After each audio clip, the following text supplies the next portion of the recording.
अस्सलामुअलैकुम। Virtual university का passing criteria change कर दिया गया है। इसकी डिटेल्स आज हम इस वीडियो में जानेंगे। अगर आप मेरे चैनल पर नए हैं तो मेरे चैनल को सब्सक्राइब करें और बेल आइकन पे क्लिक करें। ये ईमेल तकरीबन तमाम उन स्टूडेंट्स को रिसीव हुई है जिनके जिन्होंने मिड टर्म नहीं दिए थे या जिनके अदर एक्टिविटीज़ में काफ़ी कम मार्क्स थे। इसके अकॉर्डिंग क्या यूनिवर्सिटी ने रूल बताया है कि ऐसा स्टूडेंट, कोई भी स्टूडेंट जो कि एटलीस्ट उसको 40% मार्क्स एग्रीगेट उसने गेन करने हैं, जिसमें से मिनिमम वो 20% फाइनल में लेगा और मिनिमम 20% वो semester work including mid term examination वो सेपरेट से लेगा।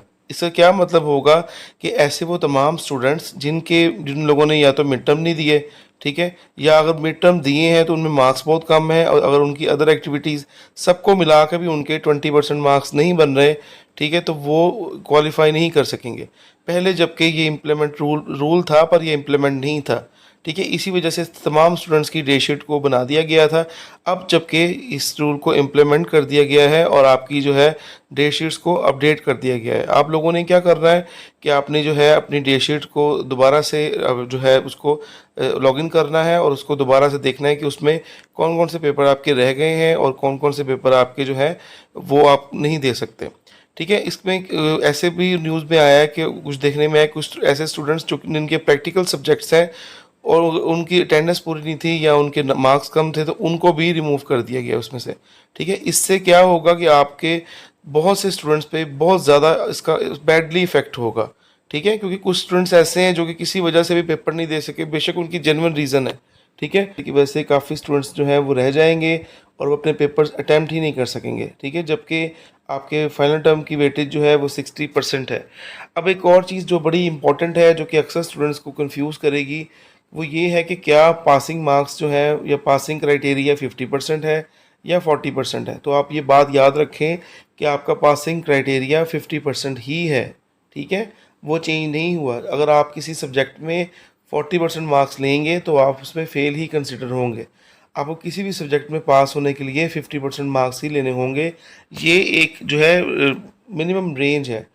इसके अकॉर्डिंग मिनिमम आपने 20% मार्क्स वो अदर एक्टिविटीज़ में गेन करने हैं और मिनिमम आपने 20% मार्क्स फाइनल में गेन करने हैं, ठीक है। तो इस तरह वो आप उसको पास कर सकते हैं। अब मैं आपको इसका एक रूल बताता हूँ जो आप इस चीज़ को क्लियरली मेंशन कर। वर्चुअल यूनिवर्सिटी की हैंडबुक है जिसमें ग्रेडिंग पॉलिसी के बारे में क्लियरली मेंशन किया गया है, ठीक है।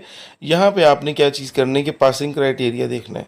यहाँ पे उन्होंने बताया कि जी आपने 20% मिनिमम मार्क्स स्कोर करने हैं फॉर्मेटिव असेसमेंट में और 20% मार्क्स आपने फाइनल टर्म एग्जामिनेशन में गेन करने हैं और secure at least 40% marks in aggregate while fulfilling the above requirement. आप लोगों ने 40% मार्क्स एटलीस्ट मुकम्मल एग्रीगेट आपके 40% मार्क्स होने चाहिए, ठीक है। पर इसमें एक चीज़ मैं आपको दिखाता हूँ, वो क्या है कि ये देखिए, आपको यहाँ पे लिखा हुआ है, अगर ये इक्वलेंट परसेंटेज दिखी गई है कि अगर किसी बंदे के 0 से लेके 49% तक अगर इक्वलेंट परसेंटेज आ रही है तो फिर वो फेल क्यों है, ठीक है। यहाँ पे ये एक बहुत बड़ा क्वेश्चन है। जैसा कि आप देख रहे हैं कि सेकंड लास्ट पे आपको बताया गया है कि किसी बंदे के वो 50 से 60% अगर हों तो वो फिर पास होगा, जिसका ग्रेड वो डी होगा, जबकि 0 से लेके 49% तक अगर किसी की आती है परसेंटेज तो वो उसमें 0 ग्रेड पॉइंट होंगे और वो फेल कंसिडर होगा।